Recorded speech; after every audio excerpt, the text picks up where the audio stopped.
I have told you many things about my creation, let you take many a glance into the most profound secrets of my spiritual nature, revealed to you the reciprocal action between spirit and matter, and explained to you the importance and necessity of the great central suns, as well as of the minutest infusorian. I have shown you the correlation of everything, how, originating from me, it forms a chain down to the last indestructible atom. However, the fundamental explanation of all this is still missing, namely, the foundation stone as well as the cornerstone of my creation, of myself and of you. This cornerstone or first motor of all there is, which always was and will be, the first cause of everything, is the thought, from which all other threads originate. This thought, and the whole world of thoughts as purely spiritual factors, shall now be displayed before your eyes, like a grand panorama, from where you can gain a strictly spiritual view over the whole of creation, over all there has been and will be. For without a thought, no spiritual realm and no material world would have come into existence or been created. Indeed, if I wanted to show you my essence spiritually, I would have to do so in the context of infinity. For only this thought wholly characterizes myself, which is infinite as to time, space and might. If you would put yourselves back into primordial times, when no star shone in the firmament, no sun orbited around another, when even the spirit world had not been created, it is that very time when only my thought, I alone, had my being, shone and existed. Around me, everything was dark, lifeless and rigid, only I was alive. As a living, eternal thought, I alone shone in the whole of creation, or, in other words, only I was aware of existing, where the thought living, and life light, as stimulator of life, alone existed. You see, there the world consisted only in one being, one thought in infinite ether with all its dormant elements, finding its expression through its indwelling center, myself, alive and existing. There, I alone knew, I am, I live. And if you want to understand this condition in the least, compare it with yours, who are aware of being a complete whole within the entire creation, where everyone is aware of what it means, I am, I live. You say, I am, yet thousands upon thousands of other processes are taking place within you, without your being aware of them. You call out, I am, and the spiritual garment of your soul, extending to the capillary nerve endings of skin, comprises your whole self without your being aware of the dimension or extent of the human body. Thus is, and once was, also myself. I lived, my whole being comprised the infinite ether, and it required only a stimulus from within to incite this far-flung, never-ending external aspect of myself into animating activity. Thus the thought preceded the action, it was the thought that first created the spiritual, and then the spiritual and the material. Without the thought, nothing stirred from the center, myself. Therefore, it was the world of thought which, at first vividly expressed in all details, gave my spirits placed outside of me, and my material world the impulse to come into being, exist and maintain and perfect themselves. And so you must understand the world of thought as a spiritual, abstract world, in which the thoughts are the first stimulators, assimilators and preservers of all that is called the invisible spiritual and the visible material world. My first thought in creating the world and wishing to see my consciousness reflected in the spirits and living beings, where the relation always remained that existing between light and reflection, was, let there be. And with this, everything originating from my innermost being, down to the last atom, was given life.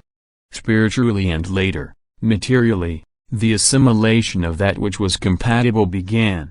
And what the functions in your body affect even in the minutest fibers, can be applied also to me. From one thought of let there be, millions upon millions of consequences developed, as the result of cause and effect. Everywhere the thought was the inciting principle, its further development being the following success. Thus, finally, from a thought held by me, as infinite God and Creator, the great spirit family and the great material world came into being, which are eternal, just as I am. Likewise, my creational thoughts, their progress from their origin, their development and perfecting, everlasting or infinite, always advancing and one thought developing and continuing from another, are eternal. I had to tell you all this beforehand in order to convey at least a remote idea of thought, its spiritual dimension and importance. For the spontaneously evolving thought can finally create a world full of thoughts, so that in the end all that exists is merely the visible envelopment of an invisible spiritual world of thought. I had to say all this in advance, for you are usually quick to deal with the idea of a word without bothering to penetrate to its deeper, spiritual core. You often speak about thinking and thought in such a thoughtless manner that it is amazing how you, as intelligent beings sprung from a spiritual being such as me, can have such superficial concepts of that which sets you apart as denizens of two worlds, an infinite spiritual and a forever self-regenerating material world. I have proven to you that the thought is the essential component of all that is created, and explained the further developmental factor which, having evolved spontaneously, exerts a spiritual influence on the matter enveloping it. Let us now return from our spiritual sphere of creation to more narrow spheres closer and more comprehensible to you, because they partly touch on your own life and partly even wholly constitute your spiritual and material life, forming, maintaining and perfecting the same. At this point I emphasize that, just as in the great space of creation the worlds formed and evolved through the animating thought, your earthly material garment, or the outward expression of your inner psychic man, forms and evolves in accordance with his inherent world of thought, which then imprints its type on both the outer form and the innermost spiritual. Thus you will see that this great world of thought is in fact the sole true spiritual world, according to which one day everything will be judged and classified. For with me the thought was the first causative element, and so it is also in every living being the factor which one day, evaluated, will imprint their full face value on the actions and deeds following it. When I sounded the first thought into the vast expanses of space, prompting the entire visible and invisible world into existence through the let there be, everything began to take on form according to my being. Since I, as God, am infinite and as being am only love combined with infinite vision, only capable of creating spiritual or material similar to me, also the worlds and even the spirits were created in accordance with the Creator of love and wisdom as such. They were all perfect, without fault, in conformity with divine laws regulated to maintain and perfect themselves, thus conforming to the great aim held by me, the Creator. What I did at that time, and the way my works correspond to myself, as Creator and eternal being of love, applies also to you, as spiritual beings. Your outer appearance is the faithful reflection of the innermost. However, in your case, you cannot read in each other's face what the soul in hieroglyphic letters often has imprinted on it. Only sometimes does the eye, the mirror of the soul as you call it, whether you like it or not, betray what shines from the interior. That science which once a zealous defender of truth and love tried to establish, physiognomy, has not been pursued for the benefit of mankind, and the world would be a different place if everyone could see immediately what kind of person his fellow man is. How this happens I will also explain to you, so that you may see how analogous everything is in the whole of creation and that a permanent law applying on a large scale is applicable also on a small scale. I have just told you that the awareness of being alive fills the whole human soul and, with it, the natural physical exterior, in the same measure as my great universe is filled by my divine life and consciousness and constitutes the true reflection of the same. Everything in my creation forms according to my divine laws and can only bring forth what is divine, sublime and beautiful, since all creational elements originate from the center, myself, spreading to the remotest spaces wherever a world can shine. Everywhere they strive after the same principles, and everything created is the reflection and expression, in various images and creations, of myself. So without your volition, the world of thought within you acts in the same way, exerting a greater or lesser influence on the various organs necessary for the execution of the thought. This is carried out by a mechanical process, where the skin or other integuments of various organs faithfully reflect and mirror outwardly what in the inner psychic man constitutes his pet thoughts.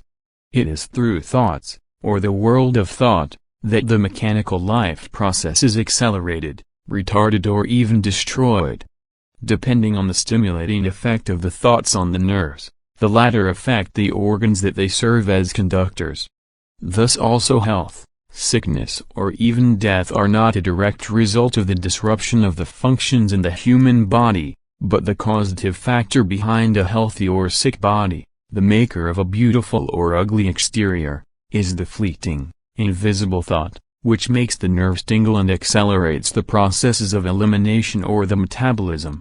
Since most passions are the result of thoughts nurtured with love and leave their traces in the human countenance, beautiful or ugly facial forms are the reflection of the inner soul life.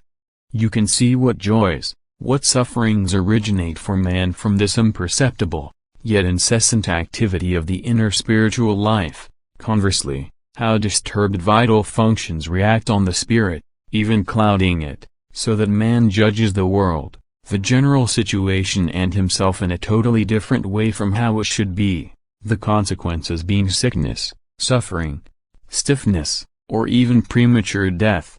All this originates in the world of thought that in its reaction on the body, where the body in turn reacts on the spirit, influences man to form other conclusions, commit other actions.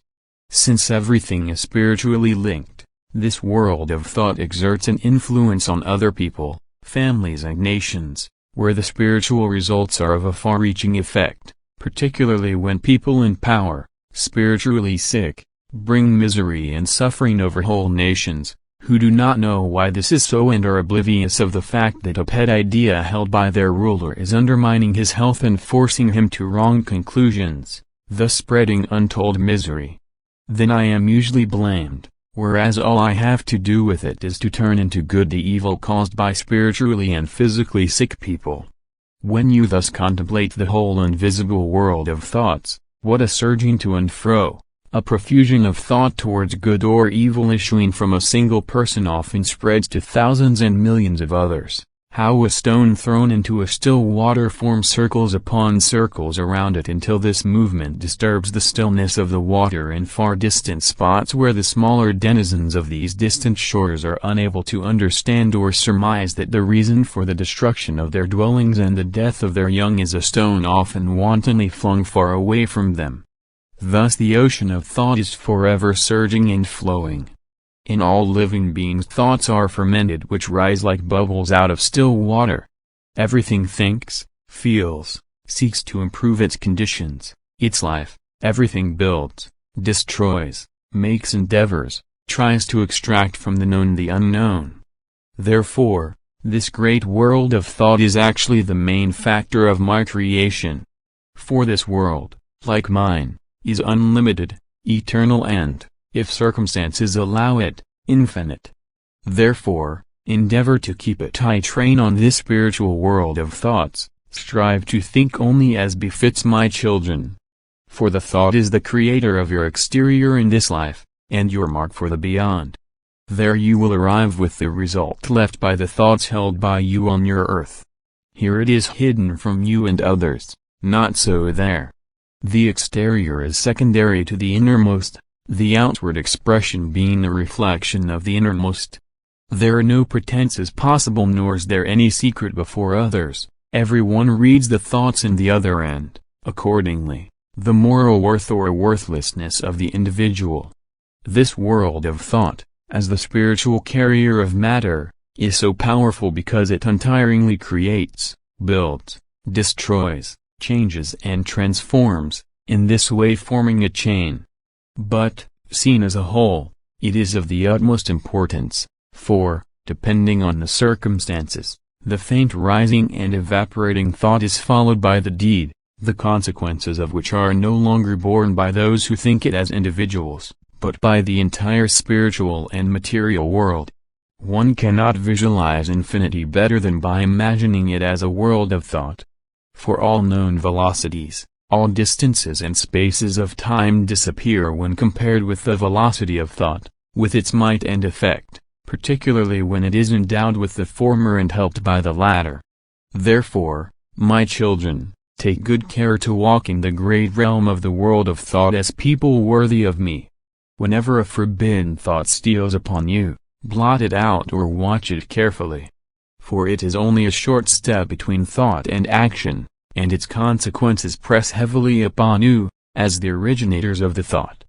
Do not flatter yourselves with the idea that they were only thoughts and far from being realized. This is not true, by this you deceive yourselves. For as I just said, if the opportunity arises, the thought turns into action that, although repented, cannot be blotted out. It stands as a fact, as a pillar of thought on your life's path, and you can then either rejoice at it or be ashamed of it. I did not give you this word in vain. Everything has its why, and a great why is also at the bottom of this, for I know only too well how you make light of the thought process and how you consider that which actually is strongest to be weakest. For the thought is a spiritual potency, and such forces are not to be trifled with. I must enlighten you, thereby rendering the scales of your conscience even more sensitive, for you belong forever to my spiritual realm and only for a short time to the material one. Learn to think independently. Learn to think logically. Learn to think morally. You must become conversant with these three ways of thinking and you will find it easier to unravel the future, evaluate the present and to build your spiritual self in preparation for the other life. In the surging ocean of thought of millions of beings, strive never to lose the grip on the steering wheel of your spiritual man. The thought either blesses or condemns you. This is your inner worthiness that is valid now and forever. What good is it if the people idolize you while you must recriminate yourselves for your weakness, your fickleness? One day you will have to pity the idolizers on account of their delusion, as well as your own self. The world of thought, as a ledger of yourself, is your manual accompanying you, your safe conduct here and your passport for eternity, where all your distinguishing marks are entered which will decide your future course. Strive to avoid empty pages in your ledger, as tokens of wasted time, but also thoughts written on those pages which, should they be open to scrutiny, would make you feel ashamed of yourselves. The thinking man is your living photograph, painted by the light of the Spirit. Strive to make it a success that shows you how you shall be if one day you wish to be called my children. In a photograph taken of a person, the material sunlight does not hide any flaws but renders everything relentlessly onto the paper receptive for this light. Likewise my spiritual light of truth shows to the man arriving in the beyond a human form built by his inner thinking man during the course of his earthly life. Happy he who passes this thought test and presents, apart from a few flaws due to unintentionally committed faults, an image conforming to the rules of beauty, love and wisdom which as a first thought I had laid into the whole world and into all beings. So much on this thought. Recognize and ponder my words. Time, the all-consuming time, robs you of minute upon minute. Life passes like a dream and an awakening is in store for you in the eternal light of my spirit world where thoughts, imponderable things in this life, weigh heavily on the scales of moral value. For there, spirits weigh what is spiritual and designate for everyone his spiritual course anew. And so you are given this word that it may show you the bridge leading away from matter. You have been given it already here so that you may attain to the citizenship of a world that you have once inhabited and to which you must return again. Having once been there, as divine offshoots of my creational ideas, you shall soon return there as purified spiritual human beings, drawing ever nearer to me and my spirits. Amen.